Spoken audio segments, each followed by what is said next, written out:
Chicken ബ്രോത്തിൽ നല്ല സോഫ്റ്റായിട്ട് cook ചെയ്തെടുത്തിട്ടുള്ള നമ്മുടെ റൈസും അതോടൊപ്പം നല്ല ടെൻഡർ ചിക്കനുമായിട്ടുള്ള റെസിപ്പിയാണ് നമ്മുടേത്. ഇതാണ് chicken yakhni pulao. Welcome to V hands recipes. ഇന്നത്തെ നമ്മുടെ റെസിപ്പിക്കായിട്ടുള്ള ഇൻഗ്രീഡിയൻസ് ആണ് chicken, potato, big onion, ginger garlic, അതോടൊപ്പം യോഗട്ട്. പിന്നെ മസാലയ്ക്കായിട്ട് peppercorns, red dry Kashmiri chilli, bay leaf, star anise, cardamom and cloves. ഇതാണ് ഇതിൻ്റെ മസാലക്കൂട്ട്. ഇനി പ്രഷർ കുക്കറിലാണ് നമ്മൾ ചെയ്യുന്നത്. കുക്കർ ചൂടായി വന്നതിലേക്ക് ഗീയും ഓയിലും ആഡ് ചെയ്തു, അതോടൊപ്പം ജീരകവും കൂടെ ആഡ് ചെയ്ത് കൊടുത്തു. എന്നിട്ട് അതൊന്ന് പൊട്ടി വന്ന സമയത്ത് നമ്മൾ അതിലേക്ക് കട്ട് ചെയ്തിട്ടുള്ള ബിഗ് ഒനിയൻ ആഡ് ചെയ്ത് കൊടുക്കുന്നു. അപ്പം ഇതിൻ്റെ മെഷർമെൻറ്റ്സ് എല്ലാം ഞാൻ താഴെ ഡിസ്ക്രിപ്ഷൻ ബോക്സിൽ ആഡ് ചെയ്തിട്ടുണ്ട്. പിന്നെ നമ്മൾ ജിഞ്ചറും ഗാർലിക്കും കൂടെ ഇതിലേക്ക് ചേർത്ത് കൊടുക്കുന്നു.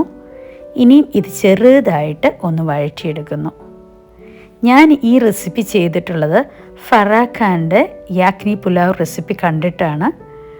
എനിവേ ഇറ്റ്സ് വെരി ഈസി, അതുപോലെ വളരെ ടേസ്റ്റിയാണ്. ഒന്ന് ട്രൈ ചെയ്യുക.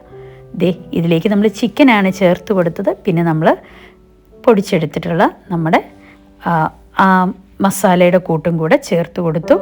ഈ ചിക്കൻ വേകാൻ മാത്രമുള്ള വെള്ളമാണ് നമ്മൾ ചേർത്ത് കൊടുത്തത്.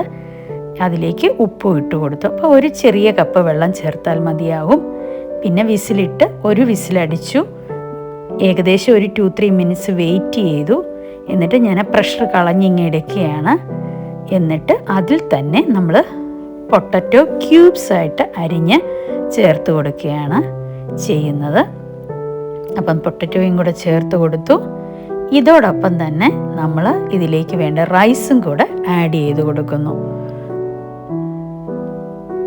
സോക്ക് ചെയ്ത് വെച്ചിട്ടുള്ള റൈസ്, ബസ്മതി റൈസ് നമ്മൾ ഇതിലേക്ക് ആഡ് ചെയ്ത് കൊടുക്കുന്നു.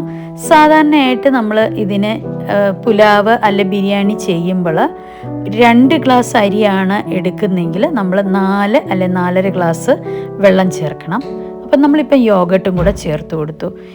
ഞാനിവിടെ ചേർത്തിരിക്കുന്നത് ഒരു 4 കപ്പ് വരുന്ന യോഗട്ടും ഒരു 1/2 കപ്പ് വരുന്ന ചിക്കൻ വേവാനുള്ള വെള്ളവും കൂടിയാണ്. പിന്നെ ഒരു 2 വിസിലടിച്ചു. ഇത്തിരി നേരം വെയിറ്റ് ചെയ്യുക. നമ്മുടെ പുലാവ് റെഡി ആയിട്ടുണ്ട്. വളരെ ടേസ്റ്റിയാണ്. നല്ല സോഫ്റ്റായിട്ടുള്ള ചിക്കനാണ്. നിങ്ങൾ ട്രൈ ചെയ്ത് നോക്കണം. നിങ്ങൾക്ക് ഇഷ്ടമായെങ്കിൽ ലൈക്ക് ചെയ്യുക, ഷെയർ ചെയ്യുക. അതുപോലെ തന്നെ V hands recipes YouTube channel മറക്കാതെ തന്നെ സബ്സ്ക്രൈബ് ചെയ്യുക. Thanks for watching V hands.